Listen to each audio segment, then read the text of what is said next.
Hello, everybody. It is that time of the week. It is your illustrious host, Dragon's Fury and Infernal Drake. I hope you're all having a good week. And if not, we hope this makes it the better. So we're just gonna hop right on into it, into the ranting, into the discussion, into the what is wrong with Dragon. Um, That is the question every week. What is wrong with Dragon? where to start? How about so upon recording, like this would have been the weekend. So let's talk about the perceived skill level and then the actual presentation of said skill level of the quarterfinals that were displayed. Yeah, the quarterfinals were great. And you should already know where I'm going with this. Yeah. Gen.G should not have struggled the way that they struggled. Hey, FlyQuest just brought the RA game. I am perfectly fine with FlyQuest fighting the A game. That's what they're supposed to do. That's what North America is supposed to do. You're supposed to show that you are worth the talent and the money and the time to compete on the world stage as the smallest the smallest major region, right? Yes. Which is still on the chopping block because they are merging in A with other regions to make it bigger because of how bad it's been. Oh wait, are they really doing that? Yeah, Oh man, I've been out of the and loop when it comes to esports. that's supposed to be happening next year. Oh So boy. it's just going to be the Americas. So it's North America, South America, and I think there's one other one that's getting merged in. I think It, Oceania is getting oh, absorbed. are there any teams in Central America? Uh, yeah, the Brazilian team. Oh, well then that's South America. No, South. Yeah. Do we have a Central America team? I'm not sure. To be fair, like whenever I've looked at the brackets for like certain regions, I'm just like, did not realize that we had teams. Um, I don't. Hold on, let me see. Brain. So many tabs are To open the right now. interwebs. Oh, let's see here. Oh, standing. But that is interesting that they're combining all the teams. We have we have. So right now we have Brazil, Latin America. Okay, so Central America. Yeah. So Brazil. It's North America, the North America region, Brazil, Latin America, and it's one more. I feel like there's one more, but basically, the that section of the so basically the Americas are getting Yeah. merged into one. Hmm. That's Basically like pretty the interesting. challengers are, because it's the America's challengers, so it's Yeah. just all of them. So I think that's what they're going for. They're just doing everything that encompasses the challengers into the main thing, Hmm. into the big one. Um, that's I, what's I am supposed to be happening.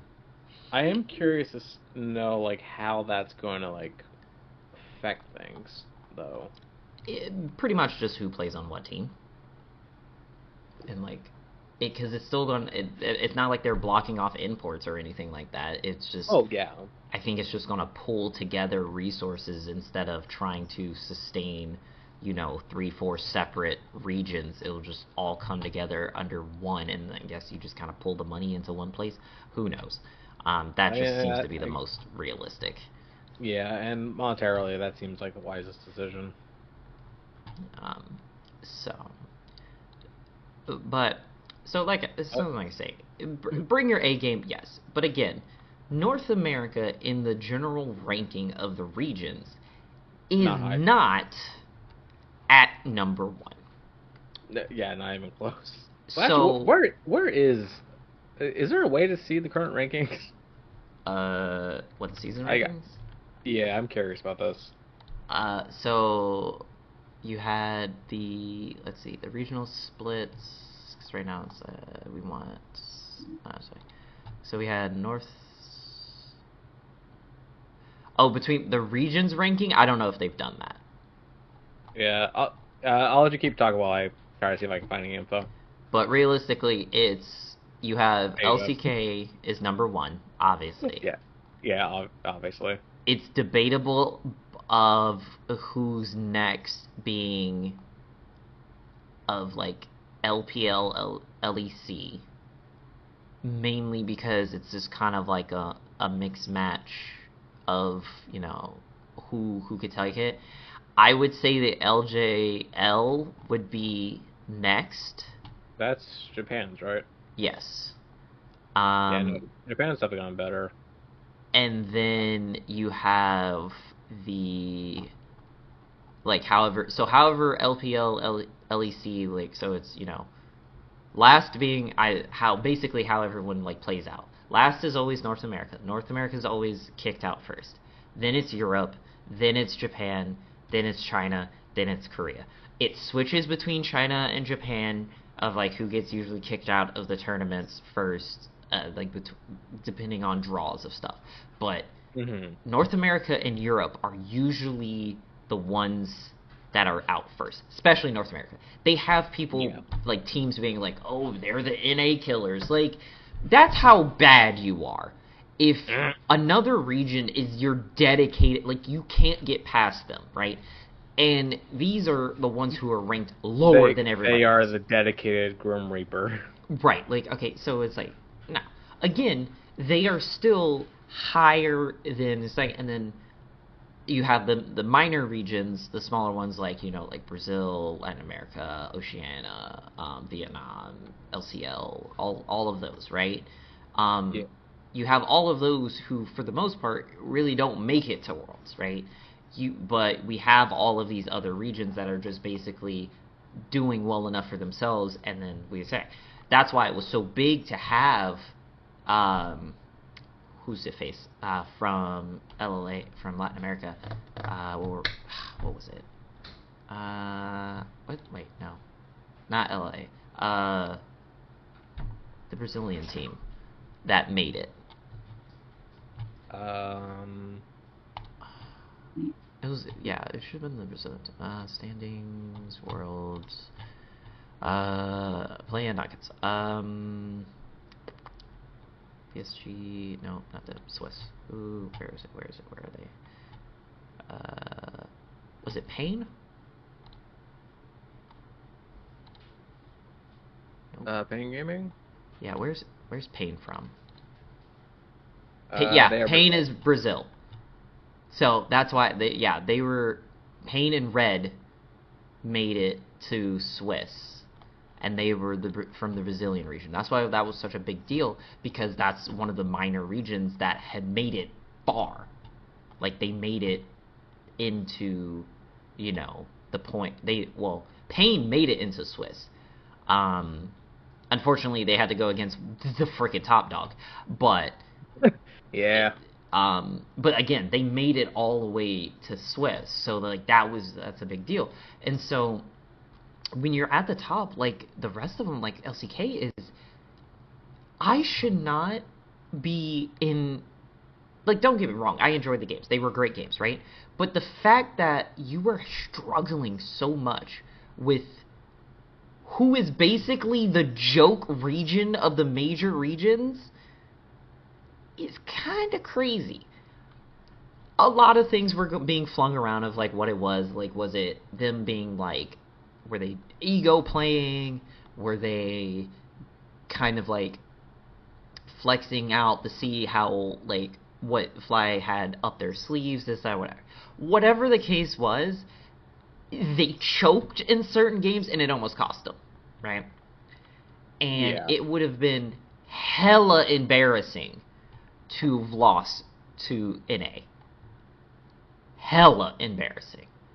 Everybody, and it would have been like super. I feel like out of like the two NA teams that were left, like I feel like FlyQuest is definitely the better of the two. Oh, they were definitely the best bet, but again, it's LCK, and not even LCK like 10th seed or something. It was number one. Gen.G was number one this year. Seed.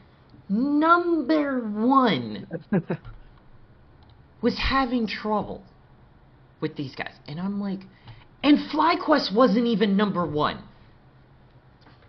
Yeah, what is... They were third. Like, what, 8? Oh, they were third.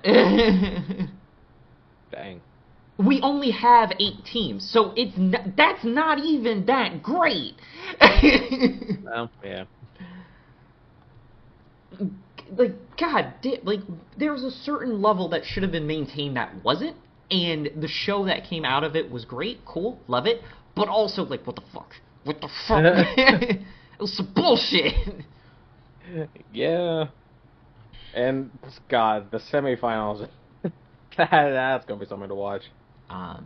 So, yeah, I'm mad that the way that they are, but, oh well. Yeah, because we have Gen.G up against T1, which I'm hoping it's gonna be a good game, but yeah, it's really the finals I'm curious about how they're going to go. It's going to be a coin flip, because if Gen.G pulls the same shit they did with FlyQuest, T1's mopping them. If they play like they did in the regular season, then we might have a Game 5 nail-biter. Yeah. But it's completely based off of how Gen.G decides they want to play, and that's annoying. It's like, did they bring their A game and get a good night's sleep, or are they wired on caffeine? Yeah. So there's that, and so we're saying another thing of ranting ability, not in a negative way, just a very interesting thing that I have observed over time. TikTok edits are getting real crazy with these anime, like, features, I guess is the best way to put it. Do you know what I'm talking about when I say edits? I don't know. I've been seeing a lot of different edits these days. Okay, so, but you understand the concept, whereas it's basically like doing like a trailer and like accentuating something in particular. I've seen so many anime ones lately. I'm not complaining, because most of which I've already seen, and I was just like, yeah, show the love to this great anime.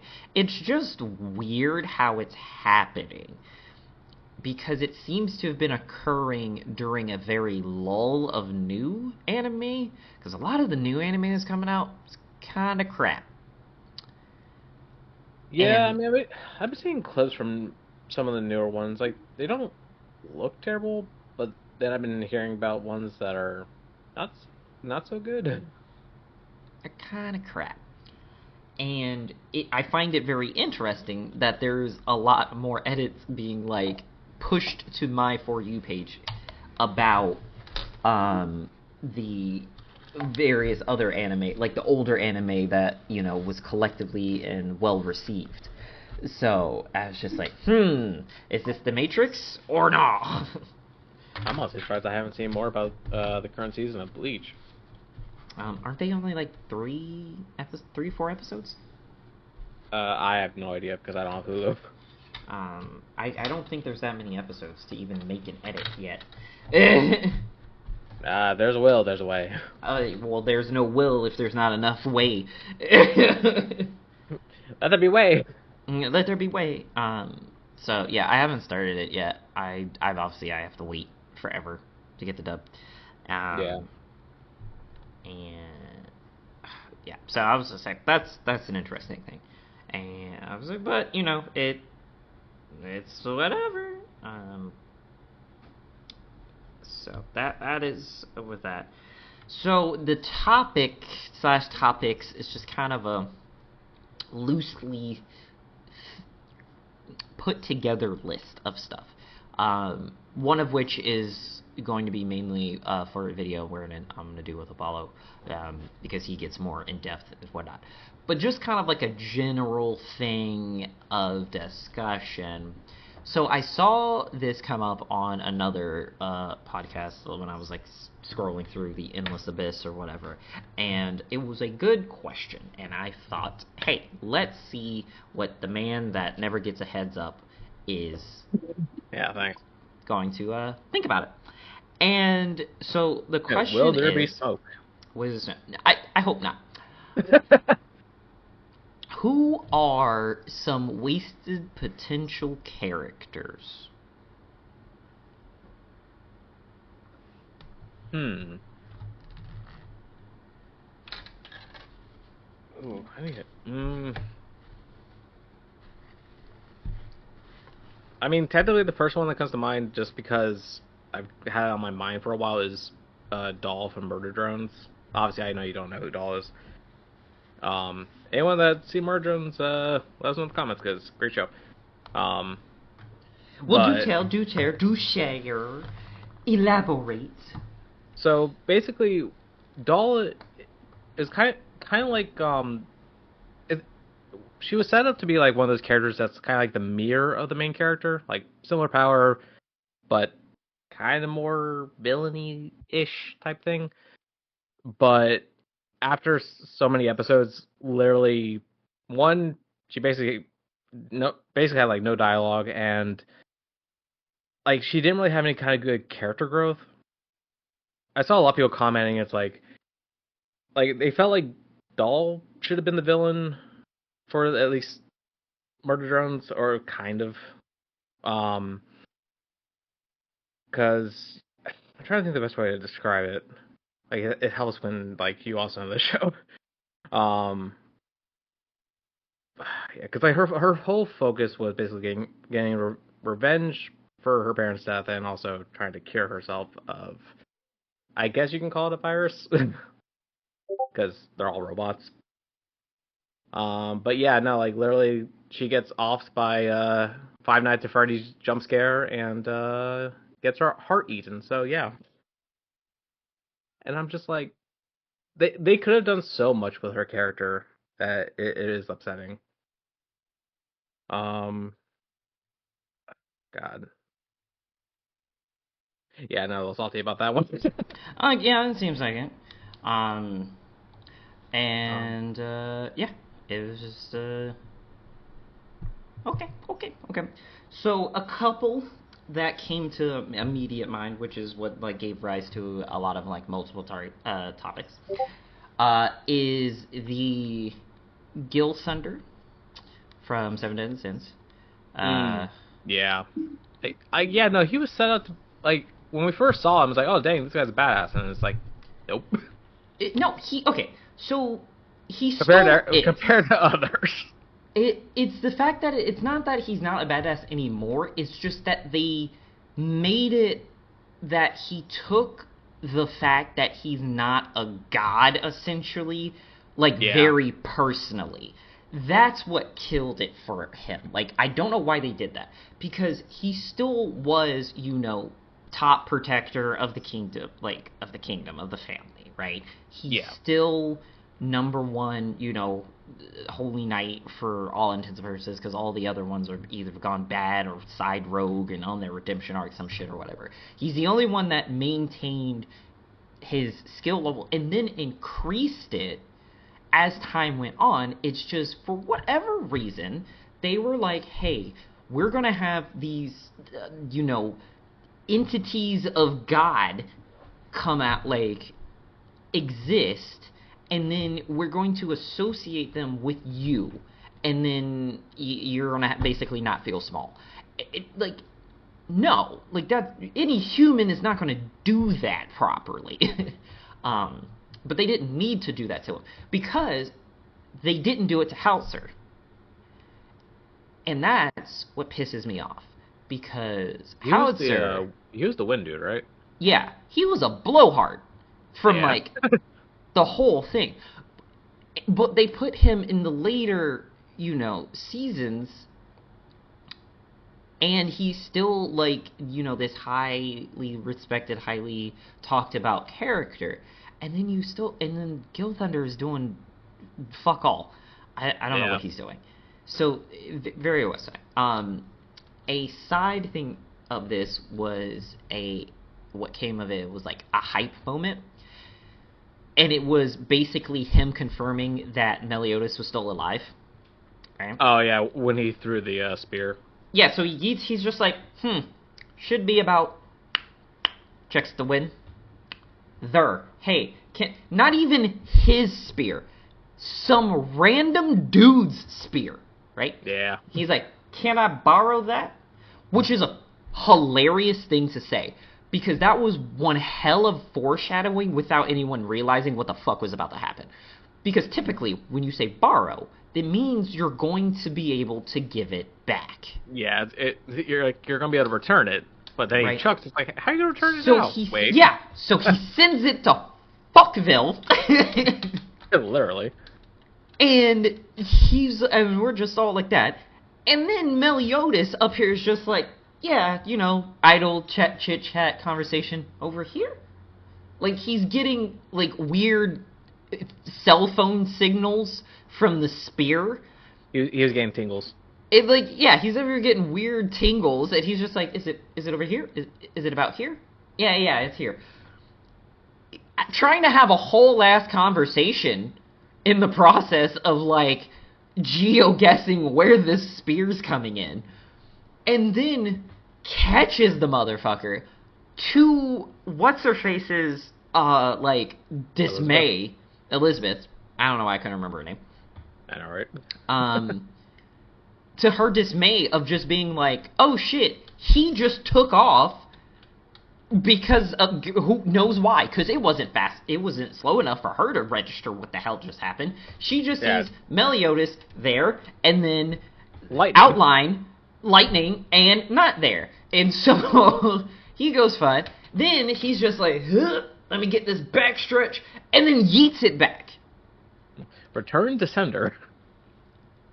And then, not only is it one thing of, like, I trust this man so good, it's just like, he sat in the same spot and just moved his head over, but still got touched. It was just enough to get the point across of being like, hey, I got your message, but don't you fucking do that again. Right. It's like, hey, I got your message, I'm here. I'm here, and I'm mildly annoyed. Because he could have clearly, dodged out of the way. It's like when you see those messages, it's like, I that bitch. Right? It's like, yeah, I'm alive, bitch. It was like that. So that was a big thing. And then to have that whole thing of him basically being the strongest entity walking around at the time before the sins reassemble or like resurface, and then just to let him just kind of like fade into obscurity is just so messed up. Yeah, I mean, in a way, you can kind of count that towards Mystigan as well from Fairy Tail. I don't think that was wasted potential. I think that was 98% done perfectly. Well, yeah, like when we found out like who Mystigan was actually, but I don't know, it felt like, I don't know, it just felt like they set out to be like the big wizard, and it's just like, oh, no wizard, just a man with a lot of magic sticks. But see, that was the thing. It was, they set the whole thing up around this mystery of who is Mystican, right? And everything that was set up was hearsay and speculation of what he was capable of, like what he has done or whatever. But it was all word of mouth. It was all, imagination. Only one person knew who he was, and even then, they didn't really know who he was. I think that was the perfect, representation of what they were going for, of, this enigma of a character. Now, if Mystican was placed like what they did with Jalal, then I would be like, yes, wasted potential.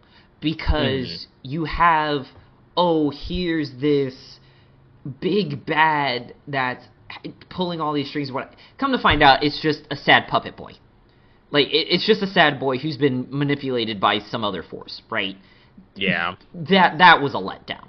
So, if Mystican, in this case, was written like they did with Jalal, then yes, I would agree with you, wasted potential. But he was never...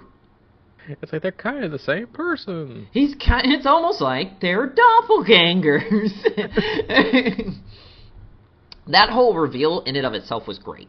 Of that we have like this parallel world that basically has been supporting each other. Right.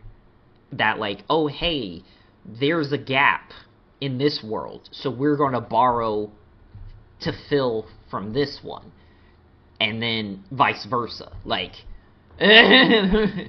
like we have this one over here because it's balancing out the power scale or whatever. It's, you know, the energies, if you will, and then you have the other ones on the other side being like, oh hey, this is how we're balancing it over here. So that was interesting in itself. Another, like, we're going way back. We're going to a classic. Shishomaru. Damn. We really are going back. They did my boy dirty. They did my boy dirty. Hey, you are the legitimate son of the biggest, baddest of his kind. Yeah.